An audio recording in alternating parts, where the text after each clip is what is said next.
Hi, my name is Cliff. Drop over sometime. 1913 was a memorable year in Vermilion O. The winter weather had been formidable, and with the spring rains came flooding the likes of which no person then living or working along the banks could recall. Big Ed Lamp's Southwest Fish Company, the only fishery located on the east bank of the river, was completely destroyed by the flooding. But Big Ed, who was no stranger to setbacks large or small, just shook it off, took the loss, and began to rebuild. After mopping up his place along the river, lumberman George Fisher turned his efforts to moving the old hotel he had recently purchased to make way for a new brick building. It was a colossal task for the times, but it was doable. So ever slowly and carefully, workmen rolled the three-story Lake House Hotel down the hill from the southeast corner of Division and Liberty Streets to its new home on the southwest corner of Exchange Street. They never even put a crack in the plaster walls. By the end of summer, with a great deal of work, things had pretty much returned to normal along the river and streets of the village. The Great Flood of 1913 was history. It was time for some fun. In retrospect, fun in 1913 seems to have been, for the lack of a better, or more polite term, slightly obtuse. Perhaps future generations will say and think the same of our current notions and recreations. Whatever the case, one of the amusements in the Vermilion of 1913 was the minstrel show, an American entertainment consisting of comic skits, variety acts, dancing, and music, performed by white people in blackface. Minstrelsy is considered to be the very first distinctive American theatrical form, often credited with giving rise to a music industry that was purely American. It currently provides us with an idea of how white America once saw and misunderstood Black America.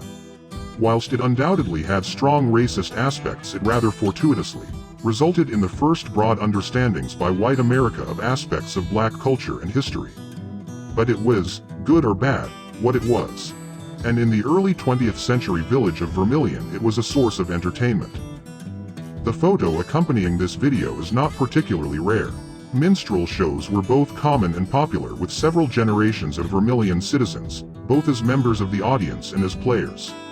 And photographs of the players in blackface on the Opera House stage atop the old Vermilion Township Hall can be found in numerous scrapbooks. That which makes this postcard photo particularly unusual is the fact that it was apparently taken on the ground floor of the Township Hall. 7 of the 9 men in the photo are identified by name, and the approximate date and weather conditions of the time were also recorded on the back of the document. Those pictured, not necessarily in the order they appear, are Duke Showalter, Red Tisher, Harold Cole, Dewey Needing, Reverend W.K. Williams, not in blackface, Charlie Squires, and William Grant, third from left. The photo was taken in early November 1913, the year of the big November snow. All of these men were prominent members of the community. William Grant, for instance, was the station agent, telegraph operator at the Nickel Plate Railroad Depot near State Street. And Reverend Williams was the pastor of the First Congregational Church, 1912 to 1914, next to the Opera House. Among other things, he organized Vermilion's first Boy Scout troop, which incidentally survives to this day. Despite the cynical nature of this form of entertainment as it might be perceived by some in retrospect, it may be that the actual shows were far less deleterious than one might expect. Although the format of these productions was, by its very nature, well defined, the dialogue was not. It was writ by local players for local people. They would have been looking at gags and quips that poked a bit of fun at themselves.